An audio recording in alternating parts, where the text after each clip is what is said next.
Hello everyone. तो कैसे हैं आप सभी। उम्मीद करता हूं आप सभी अच्छे होंगे और अपने सीजीएल मेंस की तैयारी अच्छे तरीके से कर रहे होंगे।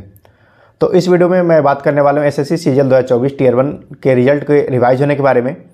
और 100% आप सभी का टीयर 1 का रिजल्ट रिवाइज होगा। क्यों होगा मैं आप सभी को बता रहा हूँ। और साथ ही साथ इस वीडियो में ये भी बात करने वाला हूँ कि कोर्ट केस के बारे में क्या कुछ हो रहा है और क्या कुछ हो सकता है। सारा कुछ हम लोग प्रॉज एंड कॉन्स देखने वाले हैं। तो वीडियो को शुरू करता हूँ बिना किसी देरी के। और अगर आप चैनल पर हैं तो चैनल को सब्सक्राइब कर लीजिएगा, बेल आइकन प्रेस कर लीजिएगा और वीडियो को ज़्यादा से ज़्यादा शेयर कर दीजिएगा। काफ़ी सारे कैंडिडेट्स के डाउट थे कि सर आप वीडियो नहीं दे रहे हो। तो दोस्तों सीजीएल मेंस की प्रिपरेशन में टाइम नहीं मिल पाता है, तो इस वजह से टाइम नहीं मिल पाता तो वीडियो नहीं दे पाता हूँ। लेकिन टेलीग्राम पे मैं अपडेट करता रहता हूँ, तो उसको जरूर ज्वाइन कर लीजिएगा। इस वीडियो के डिस्क्रिप्शन बॉक्स में मैंने दे रखा है अपने टेलीग्राम का लिंक। तो देखिए, सबसे पहले अगर मैं आप सबको बता दूं कि सीजीएल टीयर 1 का रिजल्ट आ चुका है। कुछ लोग स्कैम कह रहे हैं, कुछ लोग स्कैम नहीं कह रहे हैं, तो उसके मैटर में मैं नहीं पढ़ने वाला हूँ। क्यों रिजल्ट रिवाइज हो सकता है। देखिए, अभी आपने देखा होगा कल एसएससी का नोटिस आया है कि आपका टीयर 1 का जो है फाइनल आंसर की रिलीज़ कर दिया गया है। तो 23 तारीख की थर्ड शिफ्ट में एक क्वेश्चन है डिविजिबिलिटी का। उस क्वेश्चन को एसएससी ने गलत कर दिया है। अब क्यों, देखिए उसमें क्वेश्चन था कि 4 6 3 P5, ठीक है, 43 6 P और 5, ठीक है। तो उसमें बोला था कि 3 से डिविजिबल होने के लिए इसकी अधिकतम संख्या क्या हो सकता है, P का अधिकतम मान क्या हो सकता है। तो आप सभी को डिविजिबिलिटी में आपने पढ़ा होगा कि डिविजिबिलिटी में किसी भी जगह पे एक सिंगल यानी कि 0 से लेकर 9 तक की संख्या आ सकती है। लेकिन एसएससी ने अब वहाँ पे तीन की डिविजिबिलिटी अगर देखा जाए तो 43 यानी कि 4 3 7 6 13 और 5 18 तो ऐसे हो गए। प्लस P रख लेंगे और वो देखेंगे कि हम लोग 3 से डिविजिबल होने वाला क्या कुछ होने वाला है, तो उसकी हम संख्या रख सकते हैं, ठीक है। लेकिन एसएससी ने वहाँ पे जो फाइनल आंसर की में उसका जो P की वैल्यू रखी है वो 12 रखी है। आप पता नहीं एसएससी के क्या दिमाग में चला या फिर जिसने भी आंसर की को रिवाइज किया उसके बारे में क्या चला कि P की वैल्यू अधिकतम 0 से लेकर 9 तक हो सकती है। तो P की वैल्यू 12 कैसे हो सकती है। सिंगल डिजिट के नंबर आते हैं वहाँ पे किसी भी एक्स वाई जेड P के स्थान पर, तो वहाँ पे डबल डिजिट का नंबर कैसे आ सकता है। तो इस क्वेश्चन के ब्याह पे अगर काफ़ी सारे क्वेश्चन अगर कैंडिडेट्स ने किए होंगे तो यहाँ पे उन्होंने 0 से लेकर 9 तक की कोई संख्या रखी होगी। अब उनके जो है नंबर कट गए होंगे, क्योंकि लॉजिकल है भी वही 0 से 9 ही तक संख्या आ सकती है, 12 कैसे आ सकता है।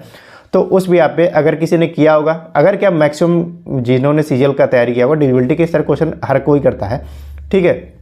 तो मैक्सिमम कैंडिडेट्स के 2 नंबर तो वैसे गए और 0.5 तो उसके कटने के वैसे गए, ठीक है। यानी कि 2.5 नंबर का नुकसान हुआ। और आपने देखा कि टीयर 1 में काफ़ी सारे कैंडिडेट जो हैं 2 नंबर 3 नंबर इस तरह से बाहर हुए हैं। तो 2.5 नंबर की वजह से कोई ना कोई बाहर हुआ होगा। तो एक भी कैंडिडेट अगर ऐसा होगा तो एसएससी को ये रिजल्ट रिवाइज करना पड़ेगा, ठीक है। अब स्कैम हुआ है नहीं हुआ वो एसएससी डिसाइड करेगी। और देखिए, अभी कल मैंने एक वीडियो डाली थी छोटी सी, अभिनय सर की क्लिप थी। उन्होंने कहा कि मैं कोर्ट केस करूंगा, यानी आज या कल में करेंगे। तो क्या होगा क्या नहीं होगा उसको आगे देखा जाएगा।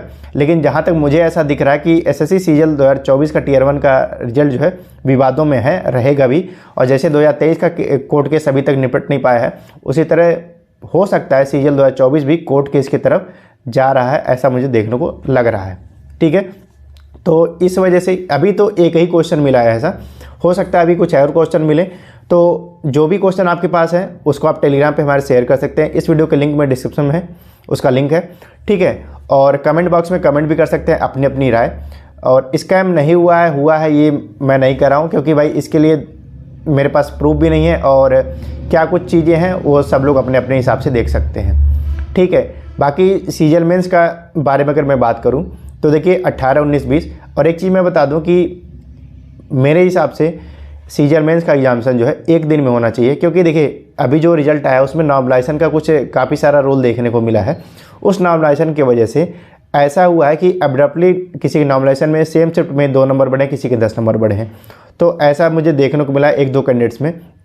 तो सीजीएल मेंस का एग्जामिनेशन एक दिन में होगा तो अच्छा होगा, क्योंकि वहाँ पे ये होगा कि नॉर्मलाइजेशन अगर होगा तो कुछ लोग नॉर्मलाइजेशन की वजह से अंदर बाहर हो सकते हैं। और वहाँ पे तो ऐसा कुछ नहीं होना चाहिए। मैं ऐसा समझता हूँ कि मेंस का एग्जामिनेशन एक दिन में होना चाहिए। एसएससी को अपनी स्ट्रेंथ बढ़ानी चाहिए पेपर को कंडक्ट कराने के लिए, चाहे वो जैसे भी करें, ठीक है। तो ये था। और बाकी मेरा रिक्वेस्ट है एसएससी से और जो भी टीचर इस को लेकर कोर्ट केस या फिर जो भी कुछ करने वाले हैं कि आप अगर रिजल्ट को रिवाइज करने की बात करा रहे हो तो एक चीज़ आप भी ये भी ध्यान रखो कि आपको भी पता है कि नॉर्मलाइजेशन की वजह से दिक्कत हो रही है, तो सीजीएल मेंस का जो एग्जामिनेशन है वो सिंगल डेट में उसी डेट में हो। हमें नहीं कह रहे कि आगे बढ़े, लेकिन 18, 19, 20 जो डेट है उसमें एक ही दिन में हो और जो है सिंगल शिफ्ट में एग्जामिनेशन हो, ताकि नॉर्मलाइजेशन की वजह से कोई अंदर बाहर ना हो और उसका कोई इफेक्ट देखने को ना मिले। जब नॉर्मलाइजेशन का कोई सीन ही नहीं रहेगा, जैसे एचएसएल का एग्जामिनेशन हुआ। और एक चीज़ मैं देख रहा हूँ कि एसएससी एक क्वेश्चन पे बिना मतलब का अड़ा हुआ है। अब भाई मैं तो डिसाइड नहीं कर रहा हूँ कि क्यों वो क्वेश्चन पूछना चाहिए नहीं पूछना चाहिए, क्योंकि देखिए अभी एक चीज़ था डीन, ठीक है, सीएचएसएल का जो पेपर आया था उसमें मेंस का, उसमें एक 4 डिजिट दिया था डीन, DEAN, ठीक है। इस मतलब इसको इधर उधर करके रखा था, इससे बोला था कि इससे कितने मीनिंगफुल वर्ड बन सकते हैं। तो देखिए डीन, अब इस तरह के क्वेश्चन में देखिए दिक्कतें होती हैं। अब हम लोग नॉर्मली डीन जानते हैं, जैसे कि कॉलेज का डीन होता है, ठीक है, DEAN, ठीक है। और उसके बाद उसको ये अगर हम लोग कर सकते हैं, उसको उल्टा भी करते हैं DAEN, तो एक वर्ड और बनना है जो कि एक रोग से संबंधित है, लेकिन एसएससी ने एक माना है, उसके लिए भी रिप्रेजेंटेशन पड़ चुकी है, ठीक है। अब वो मुझे लगता है जैसे 2023 का भी केस चल रहा है ना हॉकी को ओके को लेकर के, वो ऐसे ही चलेगा उसका भी। तो इस चीज़ को एसएससी को समझना चाहिए कि ऐसे क्वेश्चन को तो बिल्कुल ही मत डालिए जिससे क्या नाम है कि डिस्प्यूट बढ़े और चीज़ें फंसी रहें। तो इस तरह के क्वेश्चन को अवॉइड कर सकते हैं। आप कुछ और डाल सकते हैं भाई, आप सिटिंग अरेंजमेंट अच्छे तरीके से डाल दीजिए, पजल डाल सकते हैं उसके जगह पे, ताकि उसका एक पर्टिकुलर आंसर आता है। लेकिन यहाँ पे क्वेश्चन में ये फिक्स नहीं होता है कि आप किस तरह के वर्ड बना सकते हो, डीन बना सकते हो, डेन बना सकते हो, मतलब जो भी चीज़ें हैं क्या कर सकते हैं आप। तो इस तरह के क्वेश्चन को मैं तो कहता हूँ कि अवॉइड ही करिए। अब बाकी पूछना आपको भाई अपने हिसाब से पूछेंगे वो अलग चीज़ें हैं, लेकिन ये मेरा कहना है कि इस तरह के क्वेश्चन को तो अवॉइड करिए। आप कुछ और बढ़ा सकते हैं, ठीक है, सिटिंग अरेंजमेंट कर लीजिए, पजल कर लीजिए, फिर उसके बाद चाहे वो आप ऑर्डर रैंकिंग बढ़ा सकते हैं, वो दुनिया भर के क्वेश्चन है। आप इस तरह के क्वेश्चन, और वो भी इस तरह के 3 क्वेश्चन आते हैं।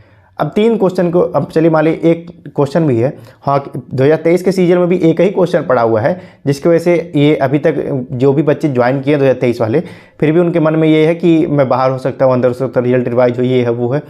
तो एसएससी को भी इस चीज़ को ध्यान देना होगा। तो इस वीडियो में इतना ही दोस्तों, उम्मीद करता हूँ आप चीज़ों को समझे होंगे, और वीडियो को अच्छी लगी हो तो वीडियो को लाइक भी कर लीजिएगा, चैनल को सब्सक्राइब कर लीजिएगा, साथ ही साथ टेलीग्राम को जरूर ज्वाइन कर लीजिएगा। बाकी देखते हैं आगे क्या होता है, जो भी अपडेट हुई मैं आप सबको अपडेट करता रहूँगा। Thank you.